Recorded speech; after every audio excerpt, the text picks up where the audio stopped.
Muy bien, vamos a ver algunas funciones e identidades trigonométricas. Vamos a empezar con las básicas, seno, coseno y tangente. El seno del ángulo es igual al cateto opuesto entre hipotenusa. El coseno del ángulo es igual al cateto adyacente entre hipotenusa. La tangente del ángulo, que es igual al cateto opuesto entre el cateto adyacente. Ahora las inversas de ellos, que se escriben como la cosecante, que es la inversa del seno, del ángulo, va a ser igual a hipotenusa entre cateto opuesto. La inversa del coseno, que es la secante del ángulo, que va a ser igual a la hipotenusa entre el cateto adyacente. Y la inversa de la tangente, que se escribe como la cotangente, que es igual al cateto adyacente entre el cateto opuesto. Bueno, ahora se dice que puedo escribir yo también de esta forma una función trigonométrica, que el seno del ángulo va a ser igual a 1 sobre su inversa, que es la cosecante del ángulo.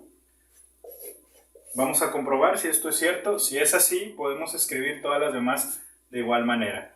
Entonces, voy a tomar esta expresión y voy a escribir 1 sobre cosecante, pero cosecante va a estar en función de la hipotenusa entre cateto opuesto.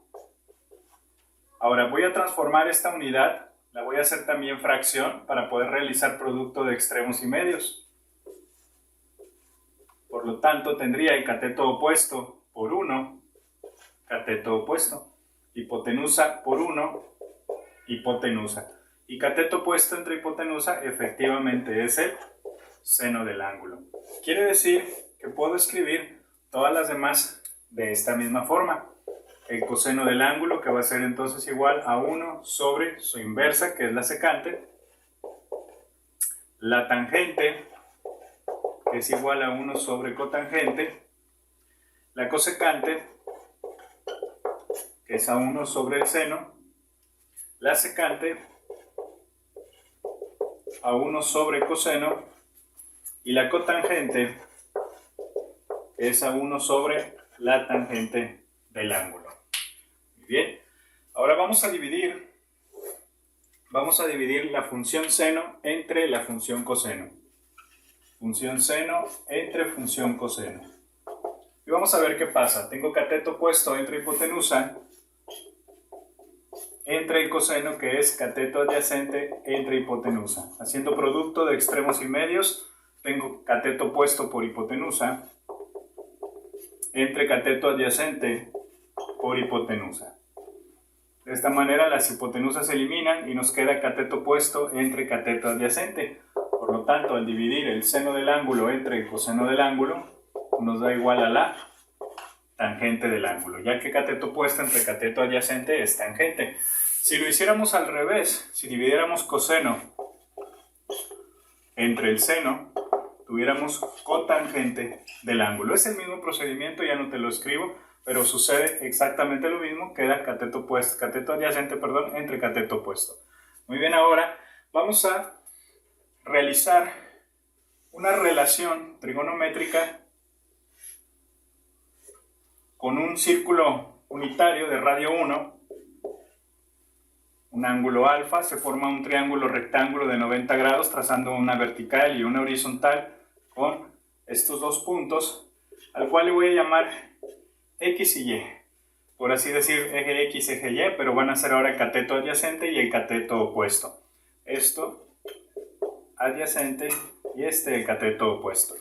Ahora lo que voy a hacer es relacionar este cateto adyacente, o dicho de otra forma, la X, la voy a relacionar con la hipotenusa. Para poder relacionarla con la hipotenusa necesito también el ángulo. Por lo tanto, o dicho de otra forma, voy a tener el cateto adyacente entre la hipotenusa, que esto es igual a X sobre 1. Que esta relación de cateto adyacente e hipotenusa lo podemos observar acá, que es la función coseno. Entonces esto va a ser igual al coseno del ángulo. Por lo tanto, X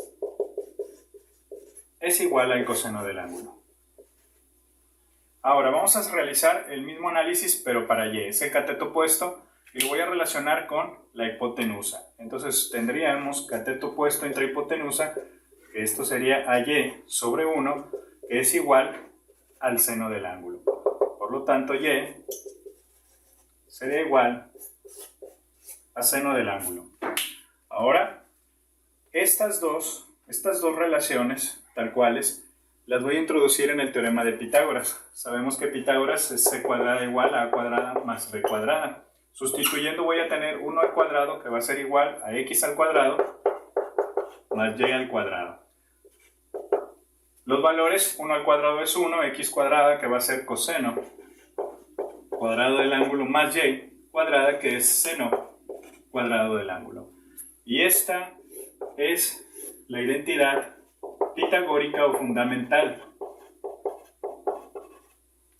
Es una de las identidades más importantes. Ahora, de esta identidad vamos a despejar el coseno cuadrado, que va a ser igual a 1 menos seno cuadrado del ángulo.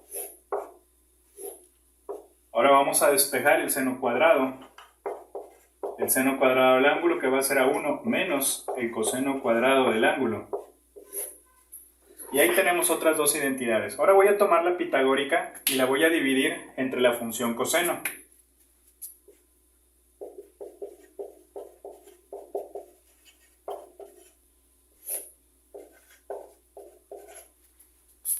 La dividimos entre la función coseno cuadrado del ángulo y 1 entre coseno cuadrado. Vámonos a ver las identidades. 1 entre coseno es a secante. Como lo tengo en cuadrado, va a quedar secante cuadrada.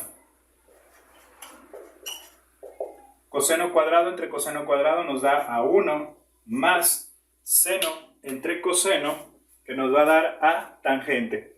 Como está el cuadrado, se expresa como tangente cuadrada del ángulo. Y aquí tenemos otra identidad. Vamos a despejar de esta identidad el valor de 1 y de la tangente cuadrada. Tendríamos entonces que 1 es igual a la secante cuadrada del ángulo menos la tangente cuadrada del ángulo. Y la tangente cuadrada, que va a ser igual a la secante cuadrada del ángulo menos 1.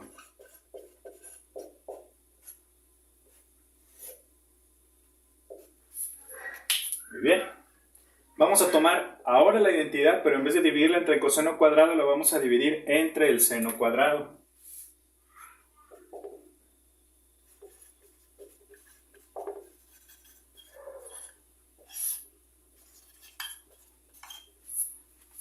Y vamos a ver que 1 entre seno nos va a dar a la cosecante.